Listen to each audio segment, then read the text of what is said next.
Hi everyone. ఇవాళ మనం జనరల్గా పేషెంట్స్ ఏ చీఫ్ కంప్లైంట్తో వస్తారు, వాళ్ళకి ఏం ప్రాబ్లమ్స్ ఉంటాయి, సో వాట్ అకార్డింగ్లీ మనం ఏ ట్రీట్మెంట్స్ చేయొచ్చు అనేది మనం డిస్కస్ చేద్దాం. సో జనరల్గా పేషెంట్స్ ఏమొస్తారంటే పెయిన్తో వస్తారన్నమాట. మా పెయిన్గా ఉంది, లేకపోతే స్వెల్లింగ్ ఉంది, ఇలా పేషెంట్స్ చెప్పుకుంటూ వస్తారు. So depending on that we'll take an x-ray. First of all ఏం చేస్తామంటే ఎక్స్రే తీసుకుంటాం. ఎక్స్రే తీసుకుని లోపల మనకి ఈ రెడ్ కలర్ అనేది ఉంది చూసారా, ఇది మన నర్వ్ అనమాట, పళ్ళు పట్ట మనం డెంటల్ లాంగ్వేజ్లో.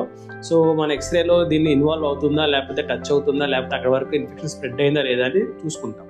సో వన్స్ అకార్డింగ్లీ చూసుకున్నాక మనం డిసైడ్ చేస్తాం ఐదర్ రూట్ కెనాల్ ట్రీట్మెంట్ తీసుకోవాలా లేకపోతే పన్ను తీయించుకోవాలా. So once we decided root canal treatment చేయించుకోవాలనుకుంటే మాత్రం దానిలో 2-3 సిట్టింగ్స్ పడతాయి మనకి. రూట్ కెనాల్ ట్రీట్మెంట్ ఎలా ఉంటుందంటే ఫస్ట్ సిట్టింగ్లో will do the cleaning part అనమాట. అంటే ఇన్ఫెక్షన్ ఎక్కడి వరకు ఉందో దాన్ని మొత్తం తీసేసి డ్రిల్లింగ్ చేస్తాం. సో ఫస్ట్ ఆఫ్ ఆల్ ఇవన్నీ మనకి మత్తు ఇంజెక్షన్ ఇచ్చాక మనం చేస్తాం అనమాట.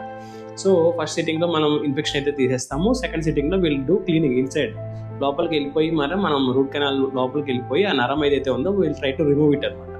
అండ్ థర్డ్ సిట్టింగ్లో విల్ డూ ఏంటంటే పర్మనెంట్ ఫిల్లింగ్. లోపల మన నరం ఎక్కడైతే తీసేస్తామో ఆ నరంలో మనం పర్మనెంట్ ఫిల్లింగ్ చేస్తాం.